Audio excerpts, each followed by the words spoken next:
Welcome to Soup Excel Training and Coaching. My name is Steve Huang. In this channel, I help you to solve real-life Excel problems. If you do encounter Excel challenges, please contact me. I will help you to find solutions. Yesterday, James asked me one Excel question. James started a grocery delivery business during the COVID, and he has been doing that quite successfully.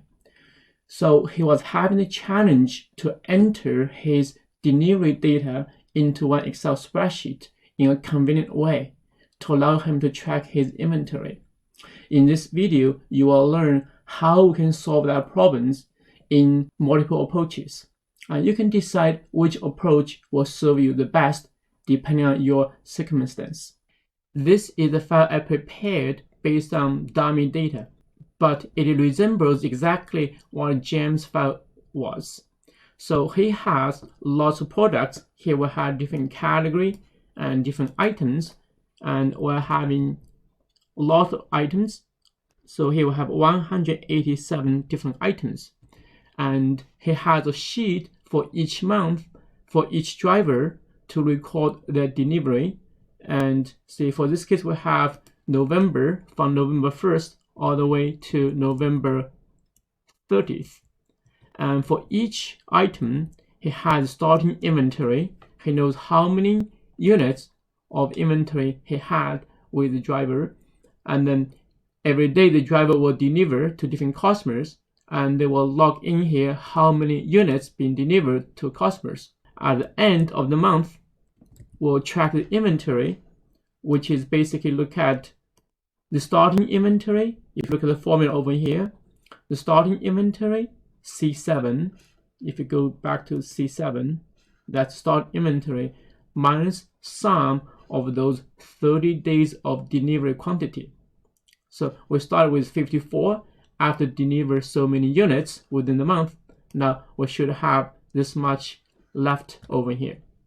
And the driver needs to check, make sure that inventory is matching correctly. So this is the spreadsheet he has for every day to log in how many units being delivered for each of those products. But he's having some challenge in entering data. First of all, if we go down to certain products, and then now you lose track of the day, that which day is which column. As for that, he already knew he can freeze the pen. So this is what James did. He select row number 7, and then he go to View tab. In the window group, he go to Freeze Pens, and then click on Freeze Pens. This means anything above the row number 7 will be frozen. So now you will see that it's a line on top of row number 7. Now, when I scroll down, you will see anything on top of row number 7 are frozen.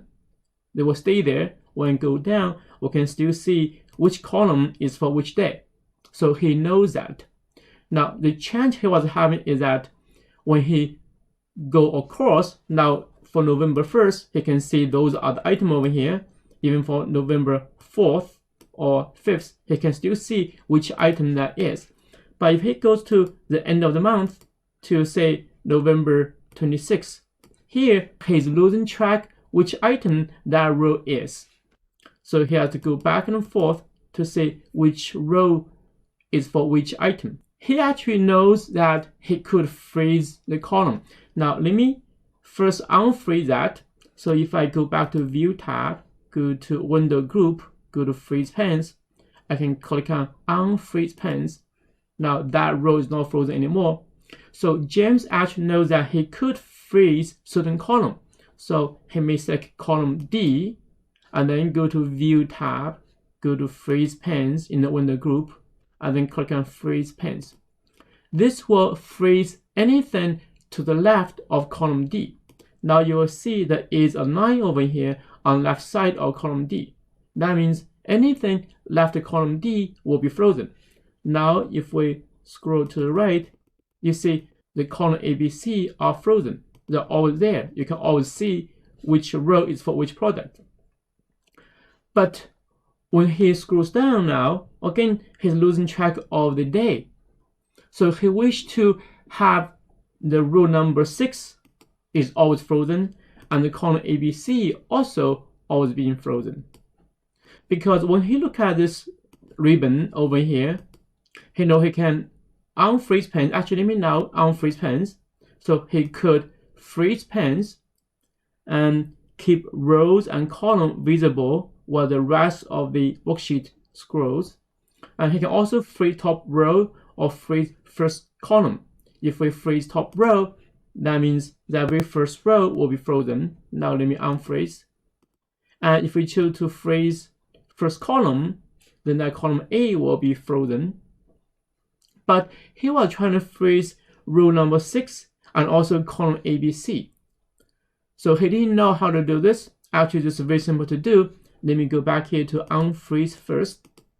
So if we want to freeze certain row and certain column at the same time, you will select one single cell. If I select cell D7 over here, and then if I freeze, that means anything above this row number 7 and anything left to column D, they will be frozen. That's how it works if you select one single cell to freeze.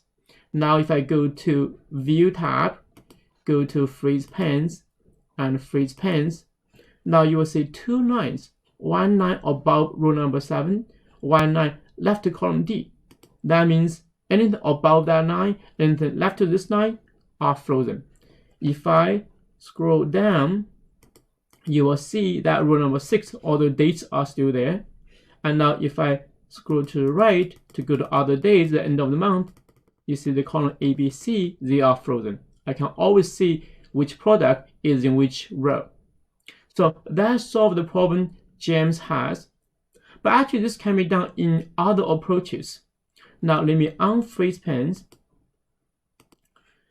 The second approach to handle this could be using the split command in the View tab. So in the View tab, in the window group, we used this freeze pens earlier, but I want to introduce to you this command called split. The split will split the window into multiple areas, and you can also control different areas separately. So if I need my cursor over here, I go to View tab and click on Split. Now you see we have a vertical bar over here left to the column D and one horizontal bar on top of row number 7.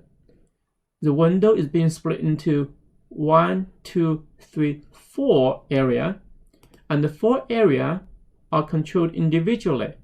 So now if I scroll down, you see that row number 6 and above, that top 2 area, they don't move. We're only moving the bottom 2 area. And if I scroll to the right, you will notice only the right 2 area are moving, but the left 2 area are not moving. So that serves the same purpose as what we did with the freeze pen. But now the difference is when you freeze pen, you're frozen that left and top portion, but with the split, none of those are frozen. It's just you decide which portion you want to move. You don't necessarily need to have the 4 area. You could have only 2 area. If I double click on this vertical bar, now that vertical bar is being removed. I have only this horizontal bar. So now I have the top portion, the bottom portion. If my cursor is at the bottom, when I scroll down, then only the bottom portion is moving, but the top portion doesn't. And if I click onto the top portion, if I scroll down, then it's the top portion are moving, the bottom portion doesn't. So this allows you to compare different rows. Those are far away from each other, but now you have them on the same screen for you to compare. Like we can compare this row number 7 with here the row number 84. Physically they are far away from each other, but now we have them on the same screen for us to compare. Now you could have also just the vertical bar. Now let me click on split again. That will remove all those bars. If I click on split again one more time, that will have my vertical bar and horizontal bar. I can move my cursor to the intersection area and then to drag this to any position I want. And I can also remove the horizontal bar by double click on that. Now I have my vertical bar. I can move it to any position I want. I can move to here to the left of column D. So now I have the two areas, left and right. When my cursor is on the right side, if I scroll to the right, on the right portion is moving, but the left portion doesn't. If I leave my cursor on the left portion, if I scroll to the right, only the left portion is moving, but the right portion does not move. So you can have either left and right, or top and bottom, or you can have full portion by having both vertical bar and horizontal bar.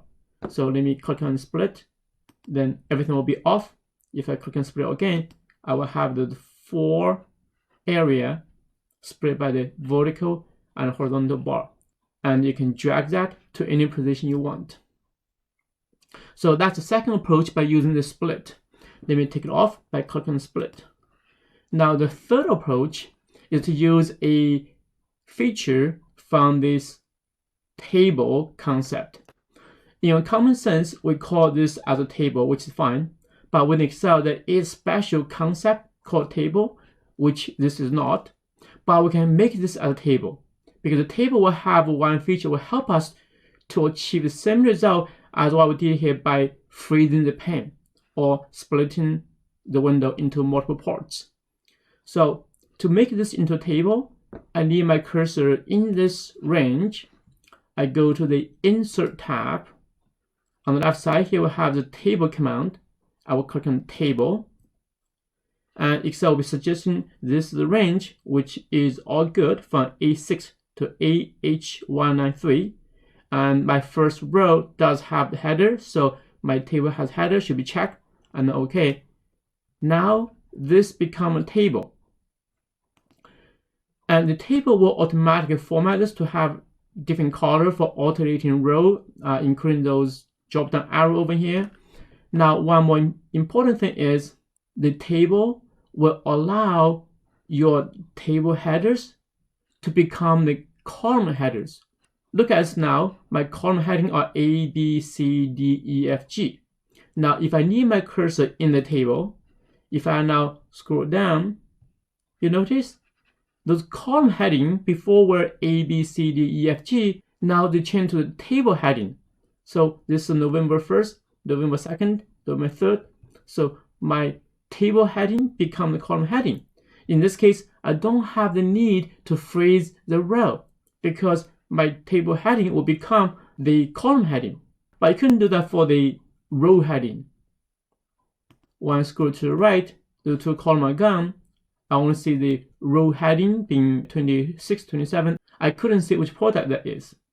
So the table feature will help you to have those table heading become the column heading.